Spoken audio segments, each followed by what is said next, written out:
For today's session, tutulungan ko kayo kung paano nga ba mag-evaluate ng function.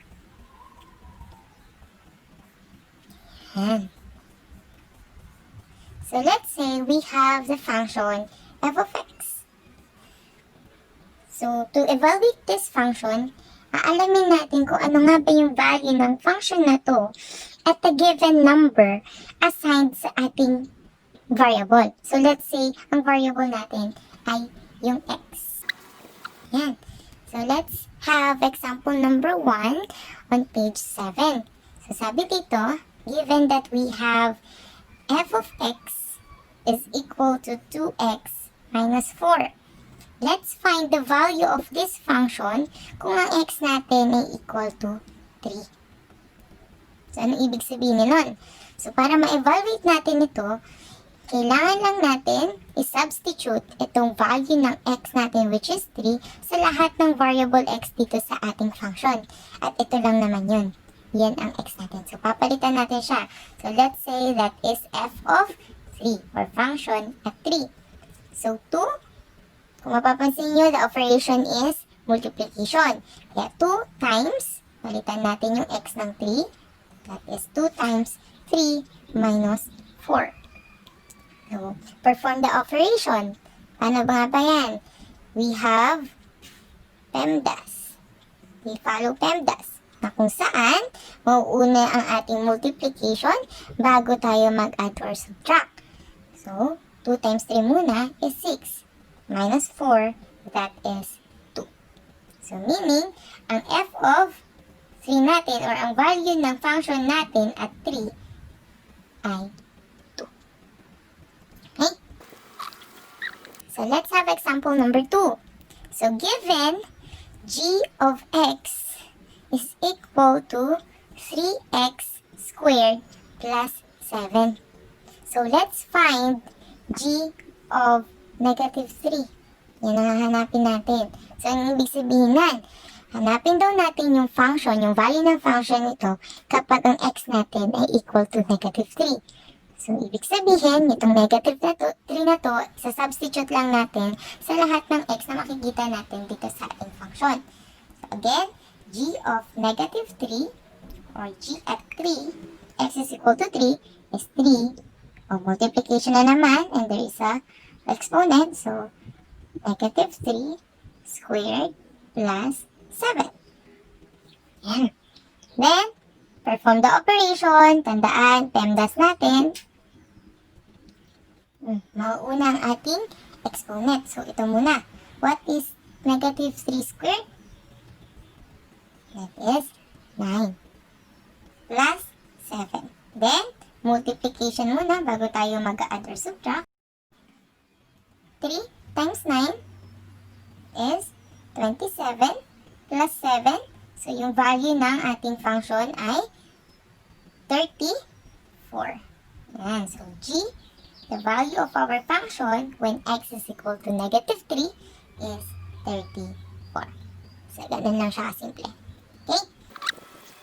So, sa example number 3 natin, we have p of x is equal to 3x squared plus 5x minus 2. Sabi dito, let's find the value of this function when x is equal to 0. P of 0. And if x is equal to negative 1. Okay? So, simulan muna natin sa p of 0. So, when x is equal to 0, let's just substitute yung ating 0 sa lahat ng x na makikita natin sa ating function, which is ito at ito. So, 3, 0, then there's squared, plus 5 times 0 minus 2. Yeah. And, exponent po na tayo. What is 0 squared? 0 pa rin. Ayan. Step by step. Then, susunod natin mag-multiply. 3 times 0 is 0. Plus 5 times 0 is still 0. Minus 2. What is 0 plus 0 is 0. Minus 2 is negative 2. So, yan ang value ng ating function when x is equal to 0. Ano naman ulit ang value nitong ating function? 3x squared plus 5x minus 2 when x is equal to negative 1. So, ganun lang din. I-substitute lang natin yung negative 1 sa lahat ng x ng ating function. So, 3 times negative 1 squared plus 5 times negative 1 minus 2. Negative 1 squared is positive 1. Ayan. Minus 2. What is 3 times 1? 3. What is 5 times negative 1? Negative 5 minus 2. So, what is 3 plus negative 5? That is negative 2 minus 2. That is negative 4. Hindi nagkasya. Yan. So, ang value ng function natin when x is equal to 1 is negative 4. Therefore, ang given function natin ay 5x plus 1. So, let's find the value of the function when x is equal to h plus 1. So, the f at h plus 1 for the function at h plus 1 is equal to 5. Yan, substitute lang natin ang ating h plus 1 sa mga x na ating function, which is ito. So, again, multiplication, h plus 1 plus 1. Simplify natin. Siyempre, multiplication muna by distributive property, 5 times h and 5 times 1. So, 5 times h is 5h. 5 times 1 is 5 plus 1. Then, combine like terms lang tayo. Ano bang magkaparehas na terms dyan? Ito, 5 at 1. They are both constant. So, 5h plus 6. So, this is the value of our function when x is equal to h plus 1. Ano naman ang value ng function natin? G of x is equal to square root of 3x minus 2 when x is equal to 9. Yan, g at 9. So, the g of 9 is equal to, again, substitute lang natin yung value ng x natin sa x variable dito sa ating function, which is ito. So, still, square root of 3. Again, multiplication times 9 minus 2. What is 3 times 9? That is 27. Then minus 2. That is 25. Ano nga ba ang square root of 25? Square root of 25 is 5. So, the value of our function at 9 is 5. Example number 6 naman natin is function h, wherein it is equal to 4x plus 8 divided by 2x minus 4. So, kung mapapansin nyo, fraction siya, wherein we have the numerator and the denominator. So, let's find the value of this function if x is equal to negative 5. Yan. So, paano yun? So, substitute lang natin itong negative 5 na to sa mga x na ating function, which is ito at ito. Okay? So, substitute natin. H at negative 5, that is 4 times negative 5 plus 8. Okay? And ito din sa baba, 2. Again, multiplication yan. Negative 5 minus this one. Minus 4. Okay? Then, let's perform the operation. Siyempre, unahin natin yung nasa numerator na lang.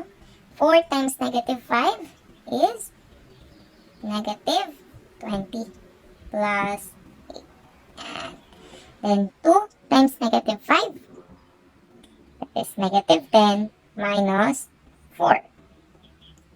Hindi nakakasya. Dito na lang. What is negative 20 plus 8? That is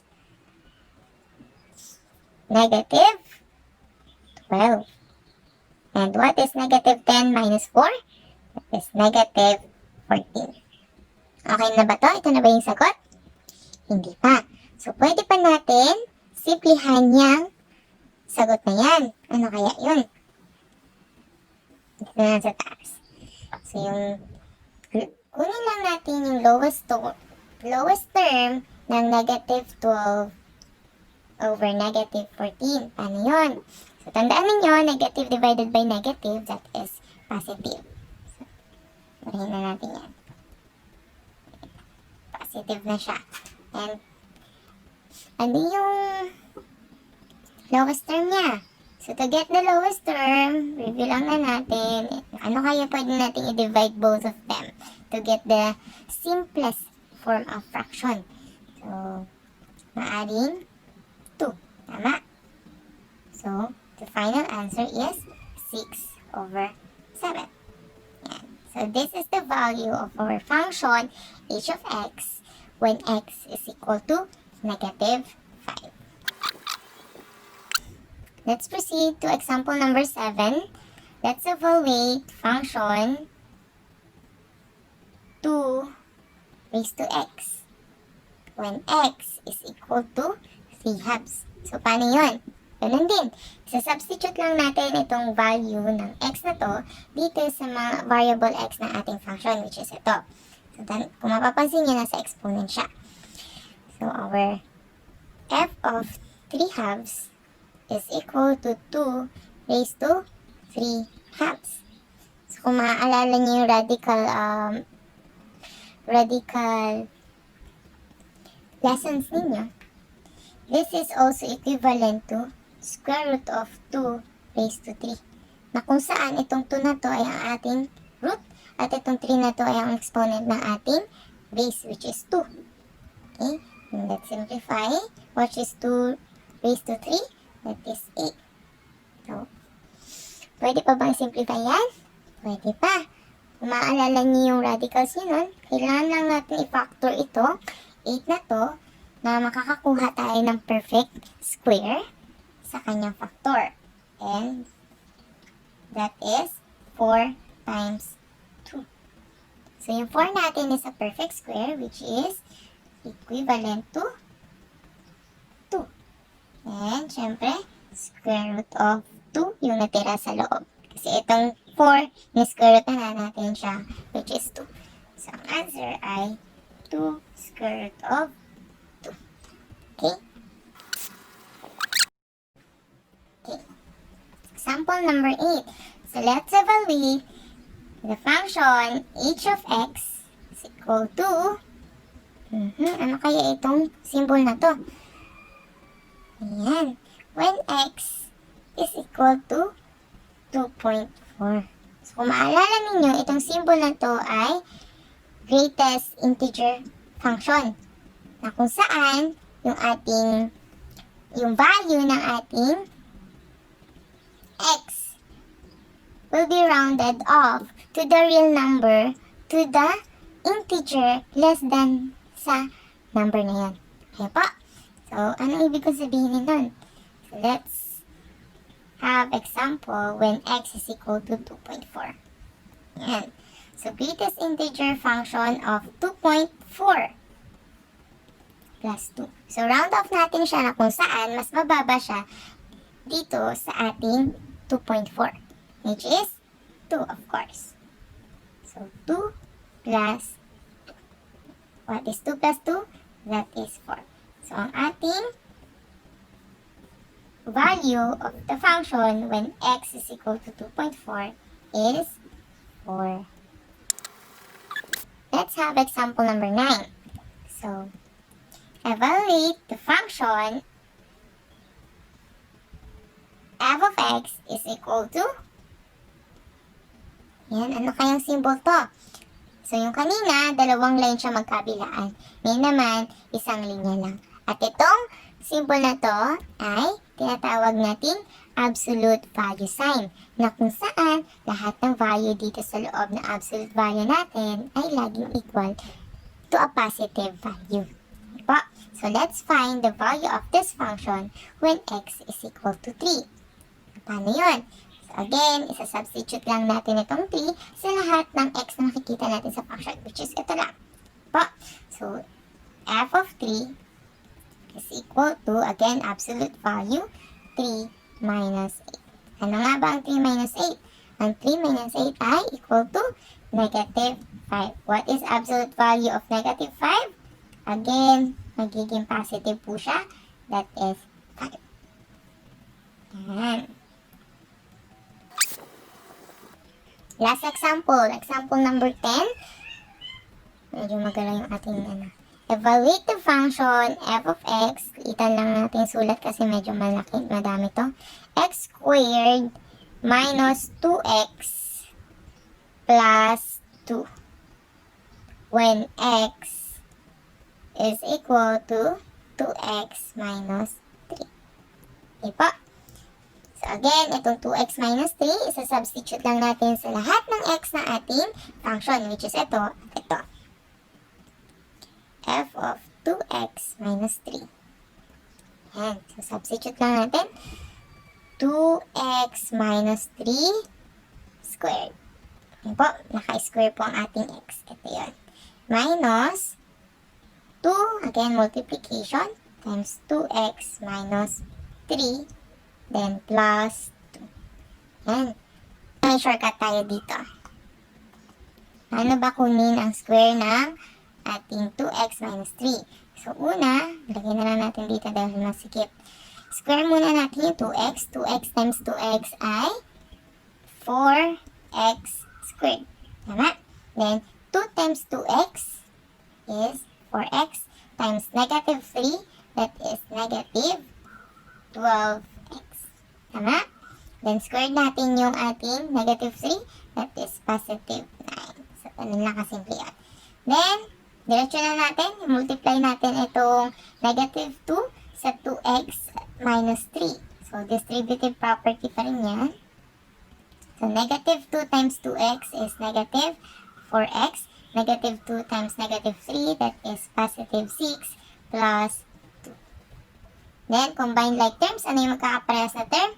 Itong 9, itong 6, at saka ito 2. Tapos itong negative 12x at saka itong negative 4x. So, let's just combine. 4x squared negative 12x minus 4x is negative 16x. Okay?